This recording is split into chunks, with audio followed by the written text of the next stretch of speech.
What are you even doing here? You were uninvited yesterday." The words cut through the garden party like a sharp knife. Every guest stopped eating to stare at me. I smiled sweetly at my son's bride, the woman I'd spent $38,000 helping. "I'm leaving, but first meet my special guest, someone who knows you very well." When Amanda saw who walked up behind me, her face went white as her expensive wedding dress before she dropped her champagne glass. Before we continue, first let me thank you for watching Granny's Voice. Please subscribe and tell us where you're watching from in the comments. We might give you a shout out in our next video. Today's special shout out goes to Sheila Person from South Carolina. Thank you for being part of our family. Now, let me tell you everything. It started 8 months ago when my son Robert brought home the sweetest liar I'd ever seen. But let me start from the beginning. My name is Dorothy Miller, though everyone calls me Da. And until last Saturday, I thought I was helping plan the most beautiful wedding for my only son. I'd taken money from my savings, sold my car, and even asked my sister for a loan to give Robert and Amanda the perfect day she said she'd always wanted. The location was Riverside Manor with its beautiful lake view. Her dress cost $8,000 and needed 4 fittings. The flowers were 1,500 pink roses from a fancy shop in the city. I paid for everything because Amanda sadly told me her parents had died in a car crash when she was young. My heart broke for this sweet girl who had no family to help with her special day. She even asked to wear my mother's diamond bracelet, a treasure that had been in our family for 3 generations. "Oh, Mrs. Miller," she whispered with tears in her eyes. "You're like the grandmother I never had." What a big lie that turned out to be. Robert was head over heels in love, and I could see why. Amanda was beautiful in that movie star way. Some women just have it all, shiny brown hair and green eyes that could make any man forget everything else. She worked at the local animal shelter, helped at the food bank, and talked about wanting babies with such sweet hope that I started dreaming of great-grandchildren. But something bothered me, like a tiny voice in my head that wouldn't be quiet. Maybe it was how her stories about growing up never matched up, or how she said she'd lived in so many different towns but couldn't remember details about any of them. Or maybe it was how she always paid for things with cash money, saying she didn't trust banks or credit cards.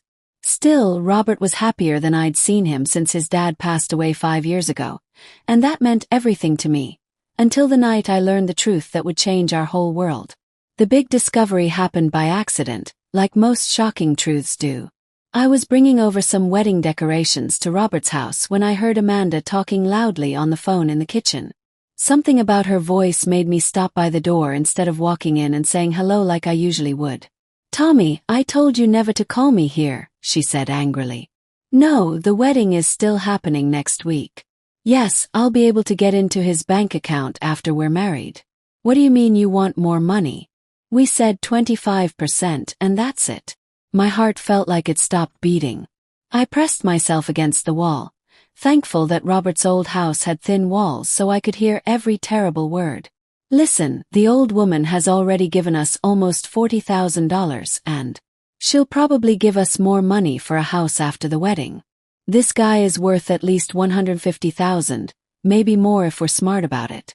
No, he doesn't think anything is wrong. He believes everything I tell him." She called my son "this guy" like he was nothing more than a target. I'd heard enough. I backed away from the door very quietly, my hands shaking so hard I almost dropped the box of decorations. I made it to my car, but I had to sit there for a long time because I couldn't stop shaking. Everything made horrible sense now. The cash payments, the mixed-up stories, the way she'd slowly made Robert stop seeing his old friends by saying they didn't understand their love. She'd even talked him into putting her name on his checking account and getting more life insurance because they were planning a future together. I sat in that car for what felt like hours, crying angry tears and feeling like the biggest fool in town. Then something changed inside me. Something strong and determined that I hadn't felt since. I fought the hospital to get better care for my husband during his last illness. If Amanda Parker thought she could hurt my son and steal our money, she picked the wrong family to mess with. But I needed proof, real evidence that would show Robert who Amanda really was and make him believe me. I drove straight home and did something I never thought I'd do at my age. I looked up private detectives on my computer. The next morning, I met with Helen Rodriguez at a small coffee shop downtown. Helen used to work for the police before starting her own business, and she specialized in cases like this. She was about my daughter's age, but had the kind of serious look that made me feel better right away. "Mrs. Miller," she said after I told her everything. "What you're describing sounds like a classic romance trick with a wedding twist. These people are experts. They study who they want to fool, learn what they want to hear, and become exactly that person." I wrote her a check and slid it across the table. "How long will it take?"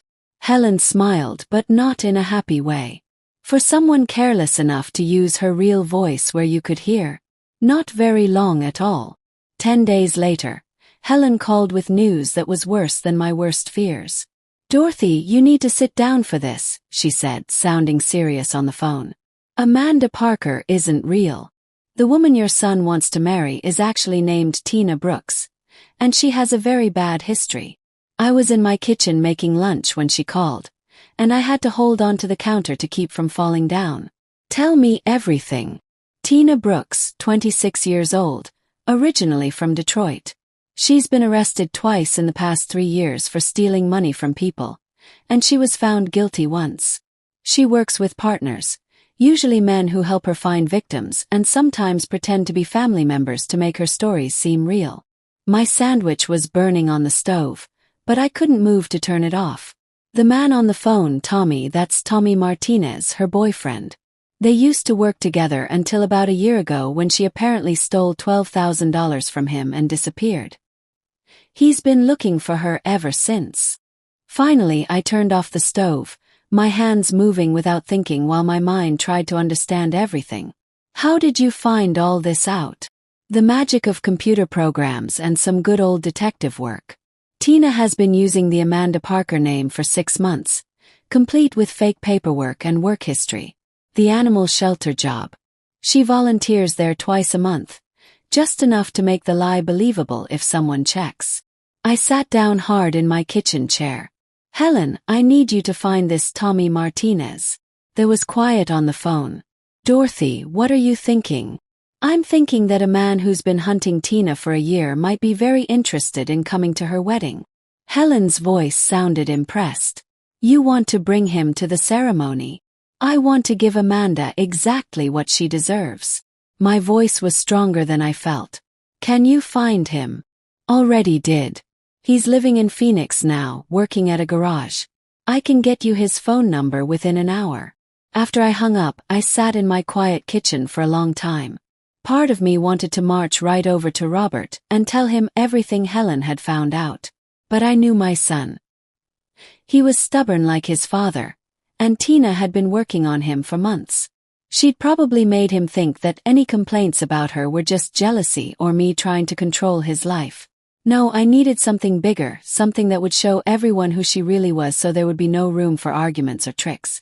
The wedding was in 8 days, and I was going to make sure nobody would ever forget it. That afternoon I called Tommy Martinez. "Tommy Martinez speaking." His voice sounded careful, businesslike. I'd caught him during his break at the garage in Phoenix. "Mr. Martinez, my name is Dorothy Miller. I think you know my son's bride-to-be, though you knew her as Tina Brooks, not Amanda Parker." The quiet lasted so long I thought the call had ended. "Then where is she?" "She's about to marry my son in our hometown in 7 days. She's already stolen over $35,000 from us, and she's planning to take much more." Kept my voice calm and businesslike. "I think we can help each other." Another pause. "Lady, I don't know what kind of game you're playing, but..."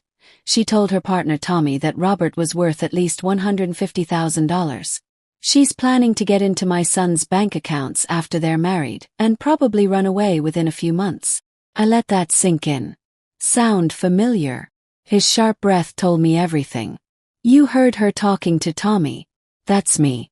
We used to work together until she took my money and left me with nothing. Then you understand why I'm calling." "Mrs. Miller, what exactly do you want me to do?" I've been thinking about this for hours, turning the idea over in my mind like a puzzle piece until it fit just right. She's having a big wedding with 200 guests, very fancy, very public. What if her past walked through those doors right in the middle of her happiest moment? You want me to crash the wedding? There was something like respect in his voice. I want you to show everyone who she really is in front of all the people she's been lying to. In front of my son who needs to know the truth before she ruins his whole life. Tommy was quiet for several minutes. When he spoke again, his voice was different, harder. She took $12,000 from me and left in the middle of the night. Left me to pay for a hotel room and a rental car by myself. I've been looking for her for a year. Then this is your chance. What's in it for you? Besides saving your son, I mean. I almost smiled, though he couldn't see it. Justice, Mr. Martinez. Simple, honest justice. We talked for another 15 minutes, working out all the details. Tommy would drive here the morning of the wedding and wait in the parking lot until I texted him. I'd already been told not to come, Tina having convinced Robert that his mother was trying to ruin their happiness, but I had ways of getting into Riverside Manor that didn't need the front door. After we hung up, I realized I felt better than I had in weeks. The helpless anger was gone, replaced by something much more satisfying. Plan. The next few days went by quickly as I got ready. I canceled my hair appointment and my dress fitting.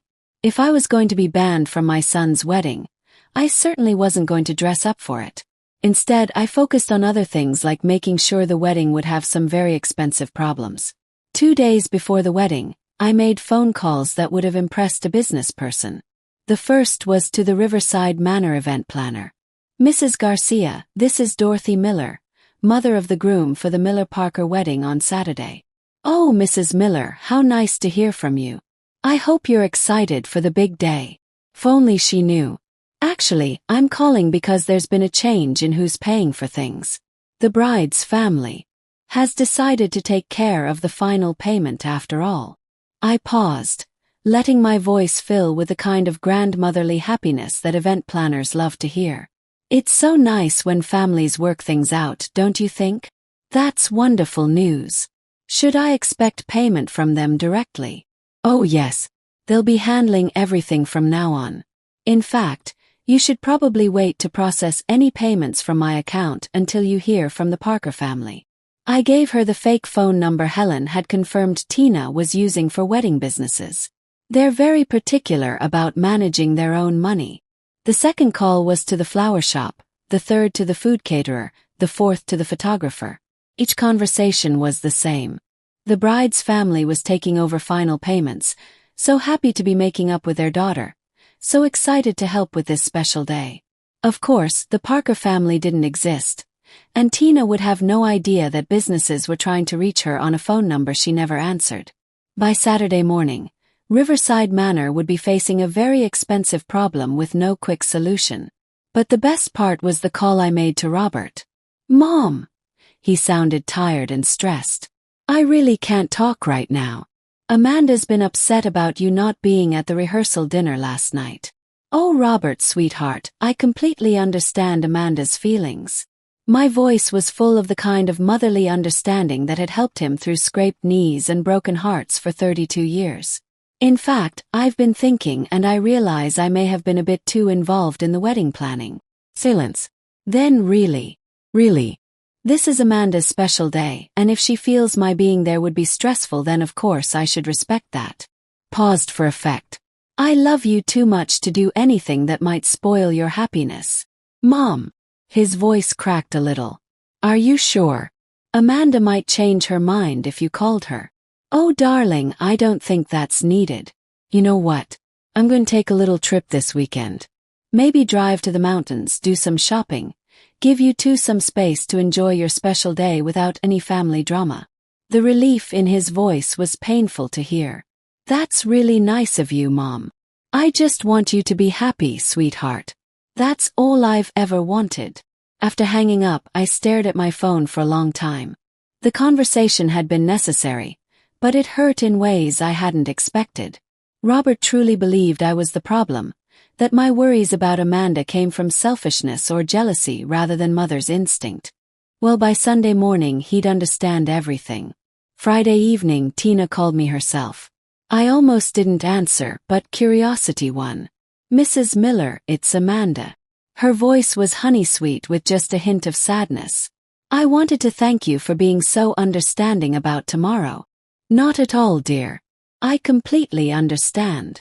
I matched her tone perfectly. A bride should feel completely comfortable on her wedding day. That's so kind of you. Robert said you're going to the mountains for the weekend. Fishing for information. Classic. That's the plan. A little mother of the groom getaway while you two start your honeymoon. Well, I hope you have a wonderful time. And Mrs. Miller, after Robert and I get settled, maybe we could have lunch together. I'd really like for us to be close. The nerve was amazing. That sounds lovely, Amanda. I'm sure we'll have so much to talk about. After ending the call, I poured myself a glass of wine and raised it to my reflection in the kitchen window. Here's to family friends, Dorothy, I said out loud. May they get exactly what they deserve. Saturday morning came gray and cloudy. The kind of weather that wedding photographers call moody and brides call terrible. I woke up at 4:32 excited to sleep and spent the morning getting ready for what would either be the smartest or most disastrous day of my life. At 8 o'clock, Tommy Martinez called from a gas station 15 minutes outside town. I'm here, Mrs. Miller. You sure about this? I looked at myself in the hallway mirror, dressed in a simple navy dress with my mother's diamond bracelet, the one Tina had admired so much. I've never been more sure of anything in my life. What if your son doesn't forgive you? It was a question I'd been avoiding for days. Then I'll have saved him from a woman who would have destroyed him financially and emotionally. Sometimes love means being the bad guy in someone's story until they're ready to see the truth. Man, you're tougher than you sound. I almost smiled. Mr. Martinez, I raised a son, buried a husband, and survived 72 years in small-town America. I'm tougher than I look too. The wedding was set for 1 o'clock with the reception right after in the Manor's big ballroom. I planned everything perfectly. Tommy would arrive at the venue at 12:30 and wait in his car until I texted him.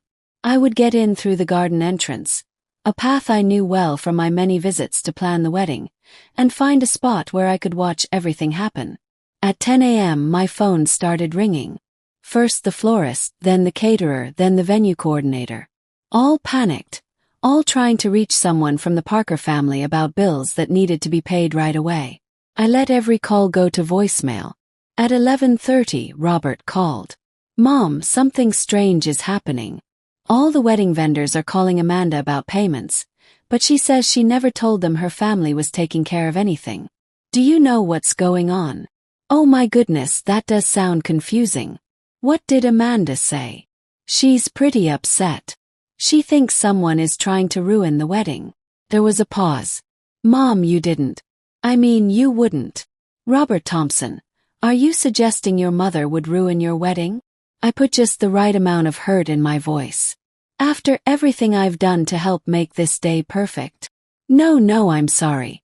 It's just Amanda is really stressed, and when people are stressed, they look for someone to blame. I finished gently. Don't worry, sweetheart. I'm sure it's just a business mix-up. These things happen. The important thing is that you're marrying the woman you love today. If only he knew how true that statement was about to become. After hanging up, I checked my watch. 12 o'clock, time to get ready for the show of a lifetime. I grabbed my purse, took a deep breath, and headed for my car. The drive to Riverside Manor took 12 minutes through our town's old neighborhood. Big oak trees hung over the street like umbrellas, and despite everything, I felt sad that this beautiful place would forever remind me of lies rather than love. But Tina Brooks had made her choices, and now she was going to face what happens next. I parked 3 blocks away and walked to the Manor's back entrance, the one near the kitchen that I'd noticed during my planning visits. The staff was too busy dealing with payment problems to notice one more woman in a navy dress carrying a small bouquet. By 1:15, I was hidden behind a big column at the back of the ceremony area, watching my son's face glow with happiness as he waited for his bride to walk down the aisle. In 10 minutes, that happiness would be destroyed, and I would be the one responsible. But sometimes I reminded myself as the wedding music began to play, Love requires you to be strong enough to break someone's heart in order to save their life. The ceremony doors opened and Tina Brooks, pretending to be Amanda Parker for the last time, began her walk down the aisle in her $8,000 dress and my mother's diamond bracelet. I pulled out my phone and sent a single text to Tommy Martinez. Now! Tommy Martinez walked through those ceremony doors like a man on a mission in his best suit. Every head turned as he walked down the aisle with the confidence of someone who'd been hunting his target for a year. Tina's bouquet of pink roses hit the marble floor with a sound like breaking dishes. "Tina Brooks," Tommy called out, his voice echoing through the shocked silence. "Did you really think you could hide forever?" The chaos that followed was everything I'd imagined and more. Robert stepped protectively in front of his bride, confusion written all over his face. "Sir, I think you have the wrong person. This is Amanda Parker." Tommy laughed, a sound with no joy in it. "Amanda Parker. Is that what she's calling herself now?" He reached into his jacket and pulled out a folder. "Her real name is Tina Brooks, and she's a professional thief. Should know. I was her partner until she stole $12,000 from me." "That's not true." Tina's voice was high and desperate. "Robert, I don't know this man. He's clearly crazy." But I could see the cracks forming in her act. Her hands were shaking, and that sweet voice had developed a sharp edge that hadn't been there before. The mask was finally slipping. Tommy opened the folder and held up photographs. "Here's Tina at the Grand Hotel in Miami running a fake charity scam on retired people. Here she is in Birmingham pretending to be a sick person to steal money from church people." His voice grew colder with each revelation. "And here's my favorite. Tina leaving our hotel room in Memphis with my wallet, my credit cards, and the engagement ring I was stupid enough to buy her." Robert's face had gone pale. "Amanda, what is he talking about?" "He's lying," Tina's voice cracked. "Robert, you know me. We're getting married. I love you." "Love?" Tommy barked. "Lady, you wouldn't know love if it hit you in your lying face. You want to know what she really thinks about your precious Robert." He pulled out his phone and held it up. "I've got recordings from when we worked together. Want to hear what she called him? Her stupid mama's boy target."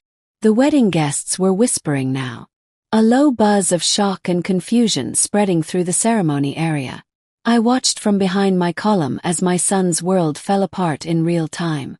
And despite everything, my heart hurt for him. But Tina wasn't finished fighting. "Even if any of that were true," she said, forcing her voice back to its practiced sweetness, "people can change. I'm not that person anymore. Robert believes in giving people second chances. Don't you, honey?" It was a masterful manipulation, appealing to Robert's basic goodness and making him choose between believing in human change or accepting that the woman he loved was completely fake. Unfortunately for Tina, I'd given Tommy one more piece of ammunition. Second chances. Tommy smiled coldly. "Tell him about the other target, Tina. The one you're working on right now." Robert turned to look at his bride, and I saw the exact moment when doubt crept into his eyes. "What is he talking about?" "Amanda." "I have no idea." But her voice was too quick, too defensive. Tommy looked at his phone. "Let me refresh your memory. 2 weeks ago, you called me asking for advice about a quote, stupid old woman who's already given you almost $40,000. Ring any bells?" The silence that followed Tommy's words was deafening. Every eye in the ceremony area turned to Tina, waiting for her response. I watched my son's face change as understanding slowly dawned, and I had to grip the marble column to keep from giving away my hiding spot.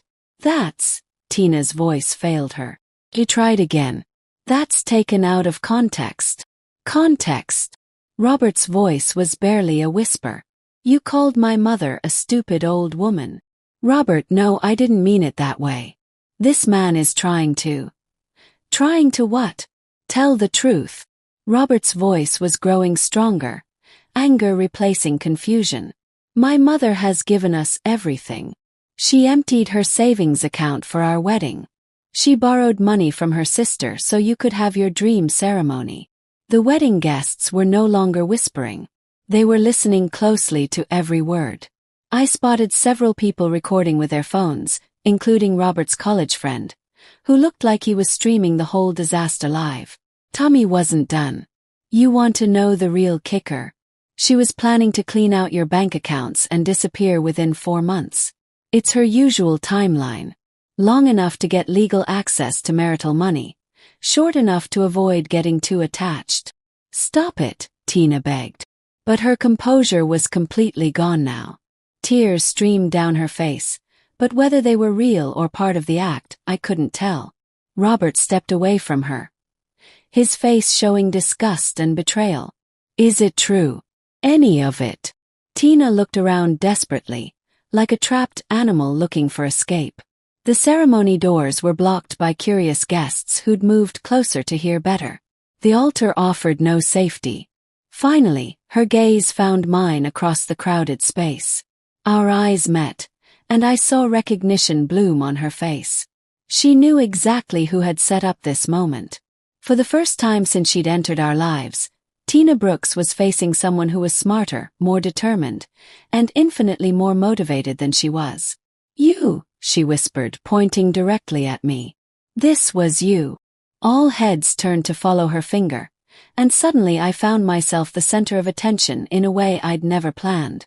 So much for staying hidden until the big reveal. Robert's eyes widened when he spotted me. Mom, what are you doing here? You said you were going to the mountains. I stepped out from behind the column, straightening my bracelet with as much dignity as I could manage. I lied, sweetheart. Something I learned from watching the experts. You set this up. Robert's voice was a mixture of horror and amazement. I exposed it, I corrected. There's a difference. Tina had found her voice again, and with it, her talent for manipulation. She's jealous, Robert. Your mother couldn't stand that you chose me over her. She hired this man to destroy our wedding because she wants to control your life forever. It was a clever last attempt, playing on every mother-in-law stereotype that exists. For a moment, I saw doubt creep back into Robert's eyes. 32 years of Tina's practiced manipulation versus 72 years of my love and sacrifice. Which would he choose to believe? That's when Tommy played his final card. Mrs. Miller didn't hire me, lady. I volunteered. He held up his phone again. Want to hear the recording I made of our conversation 2 weeks ago? The one where you laugh about how easy it is to fool lonely old women and their devoted sons. The recording quality wasn't perfect, but Tina's voice came through crystal clear. The old bat is so desperate for grandchildren, she'll believe anything. And the son. Complete mama's boy. All I have to do is cry about my sad past and he writes another check. Robert's face went white, then red, then a sickly gray color that made me want to rush to his side. But this moment wasn't about protecting him anymore. It was about him finally seeing the truth. You want to hear the best part? Tina's voice continued from the phone. She gave me her mother's diamond bracelet. Said it was a family treasure. I'll probably sell it after the honeymoon. Without thinking, Robert's eyes went to Tina's wrist, where my mother's bracelet sparkled against her pale skin. The bracelet that had been worn by 3 generations of Miller women, passed down from mother to daughter-in-law as a symbol of acceptance and love. Tina's hands flew to her wrist, covering the bracelet as if she could hide the evidence. Robert, I can explain. Explain what? His voice was deadly quiet now. Explain how you've been laughing at my mother behind her back while spending her money. Explain how you called me a mama's boy while pretending to love me. Explain how you were planning to rob us and disappear. The fight went out of Tina all at once. Her shoulders sagged, and for the first time since I'd met her, she looked her actual age instead of the innocent young woman she'd been pretending to be. It started as a job, she said quietly. Just another target. But then I thought maybe I could make it real. Make it real by lying about everything. Robert's voice cracked. Your name, your job, your family, your entire life story. What exactly was supposed to be real about us? Tina looked around the ceremony area one more time, taking in the hundreds of faces staring at her with mixtures of shock, disgust, and fascination, the elaborate flower arrangements, the photographer who was still snapping pictures, the videographer who was capturing every moment of her public humiliation. "I need to leave," she whispered. "Yes," Robert said simply. "You do." But Tina Brooks wasn't quite finished. As she gathered up her dress to walk down the aisle, she turned back to face me with a look of pure hatred. "You think you've won, don't you? Congratulations, Mrs. Miller. You got your precious son back. But you know what? He's never going to trust another woman again after this. You've ruined him for love forever. At least you'll stay the most important woman in his life." The words hit their target. I felt a stab of doubt, wondering if my quest for justice had crossed the line into something darker and more selfish. But Robert surprised me. "No," he said firmly. "She didn't ruin me. You did. And you know what the difference is? Mom was trying to protect me. You were trying to destroy me." Tina's face twisted with fury. "You'll regret this. Both of you. Have friends, connections. This isn't over." Tommy stepped forward, his expression amused. "Actually, it is over. See, while you've been putting on your little show here, the police have been very interested in our conversation about your current con game. They're particularly fascinated by your fake social security number and fraudulent work history." Tina's face went pale. "You wouldn't dare." "Already did, sweetheart. They should be here any minute to escort you out." He checked his watch. "In fact, I'm surprised they haven't arrived yet." As if summoned by his words, 2 officers appeared at the ceremony entrance. They moved with the purposeful stride of law enforcement, and Tina's last hope of a dignified exit evaporated. "Tina Brooks." The taller officer held up his badge. "You're under arrest for fraud, identity theft, and violation of state banking regulations." What followed was a scene I'd never imagined witnessing at my son's wedding. Police officers reading rites in a ceremony area decorated with pink roses and baby's breath. Wedding guests fumbling for their phones to record history in the making. A bride in an $8,000 dress being led away in handcuffs. Tina didn't go quietly as the officers escorted her down the aisle. She kept turning back to scream at Robert and me. "This is harassment. I haven't done anything wrong. You'll be hearing from my lawyers." But her protests fell on deaf ears. Half the ceremony area was recording her arrest, and the other half was already texting the news to friends and family who'd missed the show. By evening, the video would be all over social media with hashtags like wedding crash and fake bride arrest. After the officers left with Tina, an eerie silence settled over the ceremony area. 200 wedding guests sat in their chairs, unsure whether to leave or stay, congratulate or sympathize. The minister stood at the altar looking like he'd never encountered this situation in seminary school. Robert remained at the altar, still wearing his tuxedo, staring at the doors where his bride had just been arrested. I wanted to go to him, but something held me back. This was his moment to process, to grieve, to figure out what came next. Finally, he turned to face the congregation. "Well," he said, his voice carrying across the silent ceremony area, "this is awkward." A few nervous chuckles rippled through the crowd. "I want to thank everyone for coming today. I know this isn't how you expected to spend your Saturday afternoon." He paused, running a hand through his hair. "The wedding is obviously cancelled, but the reception is already paid for, so if anyone wants to stay for dinner and an open bar, you're welcome to it. God knows I could use a drink." This time the laughter was more genuine. People began standing, stretching, talking in small groups as the shock wore off and the reality of the situation set in.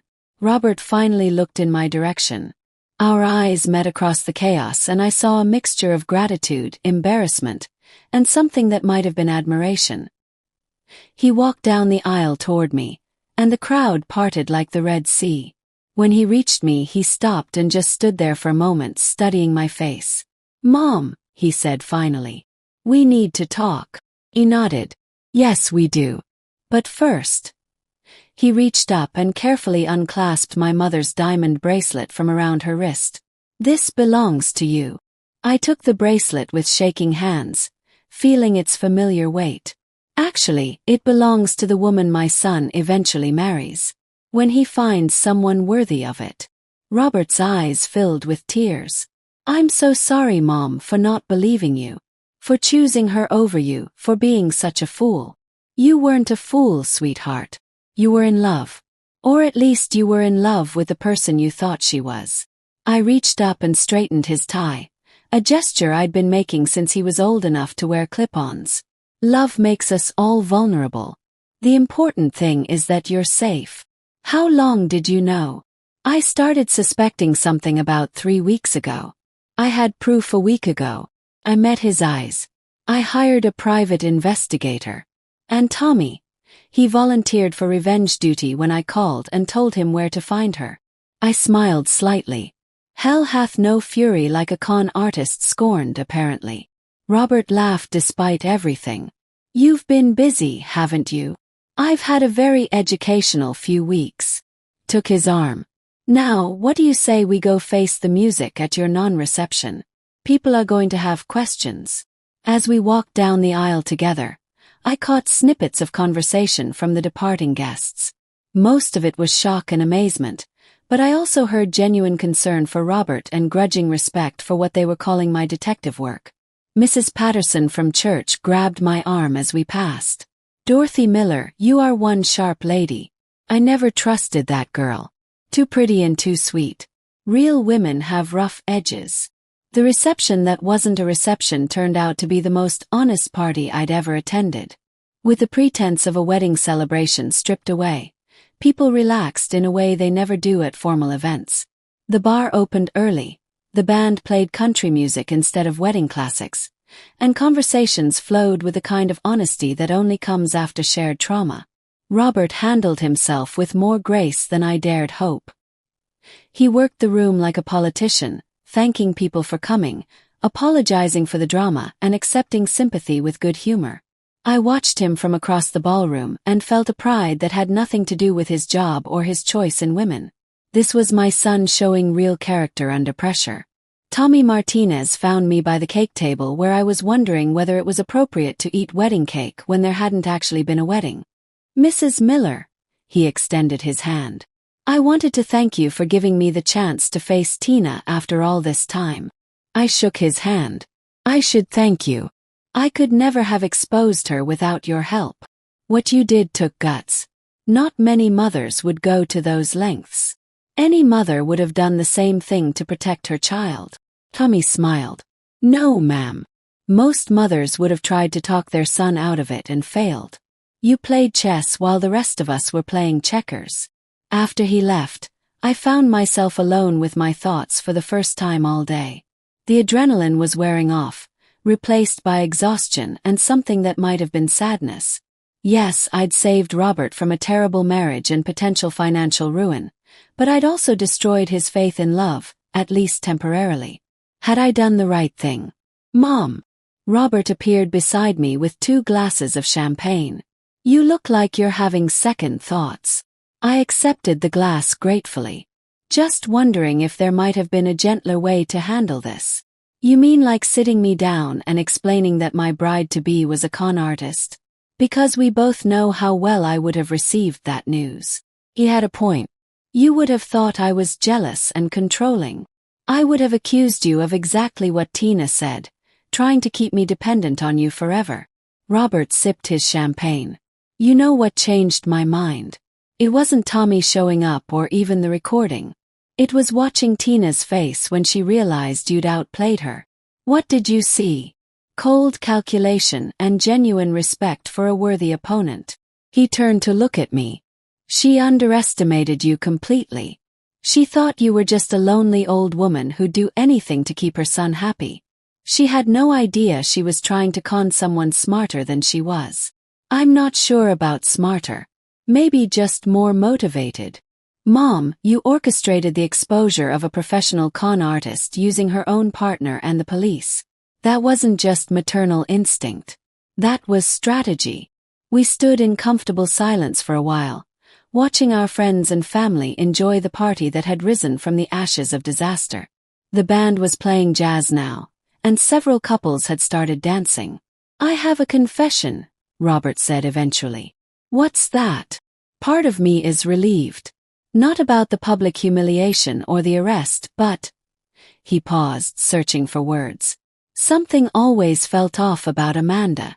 I could never put my finger on it, but sometimes when I'd catch her off guard, she'd look at me like she was trying to remember who she was supposed to be. "Why didn't you say anything?" "Because I thought it was just wedding stress. And because," he sighed, "because I was 32 years old and had never been in love before. I thought if I questioned it too hard, it might disappear." My heart ached for him. "Oh, sweetheart. I know. Pathetic, right? The mama's boy who falls for the first pretty girl who pays attention to him." "No," I said firmly. "Human. You're human. And humans want to be loved. There's nothing pathetic about that. Even when they make terrible choices about who to trust, especially then." I took his hand. "Robert, what Tina did to you, that wasn't your fault. She's a professional liar who studied you, learned what you wanted to hear, and became exactly that person. You weren't gullible. You were targeted." Robert squeezed my hand. "Thanks, Mom. For everything. For seeing through her, for protecting me, and for doing it in a way that made sure I couldn't ignore the truth." "You're welcome. But next time you fall in love, maybe introduce me earlier in the process." He laughed. "Next time I fall in love, I'm running a full background check first." "That might be a bit extreme. After today, I don't think so." He grinned. "Besides, I've learned something very important about the women in my life." "What's that?" "Never underestimate a Miller woman. We're apparently much more dangerous than we look." I smiled, feeling lighter than I had in months. "Your grandmother would have been proud. She would have loved watching you work." Robert raised his glass. "Here's to justice." Served ice cold with a side of public humiliation. I raised my glass to meet his. "Here's to family and knowing when to fight for the people you love." As we clinked glasses, I realized that despite everything, the lies, the betrayal, the public spectacle, I was exactly where I belonged. Standing beside my son, who was safe and free, and finally seeing clearly again. Sometimes the best weddings are the ones that never happen. Thanks for listening to Granny's Voice. Don't forget to subscribe and feel free to share your story in the comments. Your voice matters.